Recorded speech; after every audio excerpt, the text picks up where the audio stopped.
properties that just were not viable properties anymore. We started acquiring them using federal funds. We're either demolishing them or renovating them. And we're using them for either new construction, parking, or sometimes it's expansion of existing lots in neighborhoods. Here's an example of one particular property. This is at the corner of Webb and Northwood, I believe. It had been a viable property for a number of years. We obtained it, knocked it down. Now it's a basically a green field, but it's expanded the surrounding property owners. It's increased their value. Foreclosed property. We've also been very aggressive about foreclosed properties. Three things I mentioned that we did. First of all, we established our own land bank so we could start acquiring these properties. This is exclusive of what the county is doing, although we're working with early in the process. Secondly, we obtained successfully about $1 million in federal funds to acquire these properties, and we've started to do that. We've acquired about a dozen, or we will have acquired a dozen within about a month or so. And secondly, we're trying to be very aggressive when foreclosure is a bank-owned property. For the first time, we're going to start charging a vacant housing license fee. So one of the things that was happening was there was, again, no financial disincentive for a financial institution to just let a property go. And we're dragging them into court, and we're also going to be charging them a license fee because it's vacant, and that requires our attention. So I think it makes sense. Instead of just punishing or just enforcement, we also have tried to create incentives for people to improve their properties. So we signed an agreement with First Federal of Lakewood, which provides some private equity funds for individuals that want to improve their properties that are Lakewood residents, and they agreed to waive some of their fees for Lakewood residents. We have a down payment assistance program, which has been very successful, and we also have low-interest loans where we have gotten federal funds and we're able to get low-interest loans for people to improve their properties. There's been more than $1 million, for instance, in low-interest loans to improve Lakewood properties. Let's talk about street conditions. Again, we use federal funds. We were very stingy about the way we applied those dollars, and we had a banner year in 2009. We did more city-sponsored street improvement projects than we had. Well, we went back 20 years. We couldn't find a year that we did as many street projects as this. Sidewalks, we changed our sidewalk program. We started what we call a 50-50 program.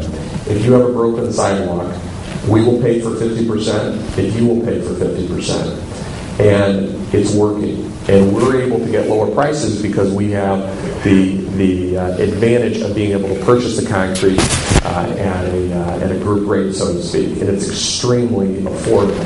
Has it worked? Yes. All of these streets have had, just in 1 year, all of these streets have had their sidewalks fixed.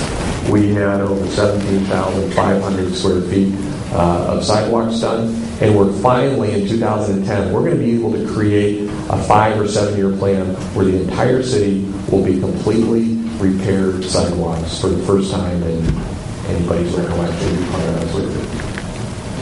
Promoting Lakewood business growth. When your budget is hurting, you only have 2 options. Actually, you have 3 options. First option is to cut your budget. The second option is to raise taxes. And the third is to have economic growth that increases your revenues. We chose not to raise taxes. We economized with our budget. But we're starting to hit the point where it'd be difficult for us to really cut any more. So in the future, if we don't want to be faced with raising taxes, we have to stimulate economic growth. We've had a great year in terms of increasing economic growth in our commercial corridors. Let me give you some quick examples.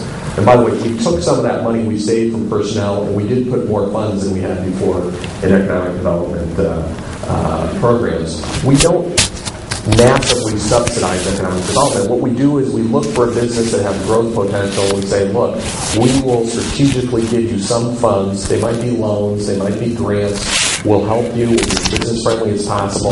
We'll try to give you any assistance we can if you will commit to increasing jobs. Second thing is, and we're actually starting this year, is we're really going to make a big push on people that live in Lakewood, all of us, shopping in Lakewood. I'll talk about that in a second. But this is an example of what I'm talking about. This is a multi-million-dollar project that is still going on. In an economy where there weren't a lot of cranes up in the air in Cuyahoga County, this has been a tremendous success. There was very little city subsidy of this, but it resulted in millions of dollars of payroll and improvements in this property at the INA building, and it's already a success. The Panera building actually there, or the Panera store there, is already one of the top 2 producing in Northeast Ohio. So it's proving that Lakewood is a great destination for retail, and the word is getting out. People are hearing about it. Retailers are starting to come back and realize that Lakewood is a good value.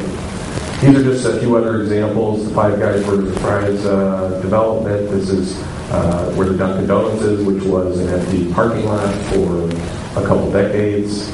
There's going to be a Social Security building, actually. We don't have a picture of it yet, but there's going to be a Social Security building just across the street from it. There's another non-income producing parcel, which is going to be start adding to our tax base. I've always thought that Lakewood should really have a comprehensive Buy Lakewood program. We're going to start passing these out this year. We're going to be asking local businesses to agree to provide some kind of discount to Lakewood residents. So they're going to be available later this year. If you come to City Hall, and you actually will be passing out at all kinds of events, take this, put it on your keychain. If you go to a Lakewood business that will respect it, they'll give you a discount. We will list on our website what businesses are providing and what discounts they're providing. It's just a way to try to encourage spending your shopping dollars locally. Streetscape, these are just, again, some programs we did for our planning development department. These are just a few examples of revitalizing our streetscape. People always ask me about storefront vacancies because the perception is, because we have a few high-profile, very visible vacant storefronts, that it's a disaster and why we have such a high vacancy rate. And when I got into office, one of the things that I tasked the planning development department is I said, listen, I've been hearing the same complaint for 20 years. It can't have been getting worse all those 20 years. Every year I hear it's worse than before. Let's start tracking it, and then let's target where the difficult areas are, the really difficult to rent areas are, and let's see if we can improve it. But let's start tracking it first. Now, you would think in the economy that we're going through right now that it certainly would have been understandable if we would have had a couple bad years. But again, going back to what I said before, people are realizing that Lakewood is a good place to do business. Here are some examples of some vacant storefronts that we ended up, with a little bit of assistance from the city or cooperation, ended up doing. And the bottom line is the statistics tell the story. Vacancies in the last, this is dating from 2006, vacancies on Detroit are down by 13%. They're down 20% on Madison. Now, we still have plenty of storefronts that are underutilized. And we are strategically in the process of trying to increase parking through our property acquisition to try to make those more viable. One of the difficult things to solve when it comes to storefronts is if you don't have parking, it's very difficult to get a real retailer. Here's a fact that I think is so seminally important when it comes to this issue.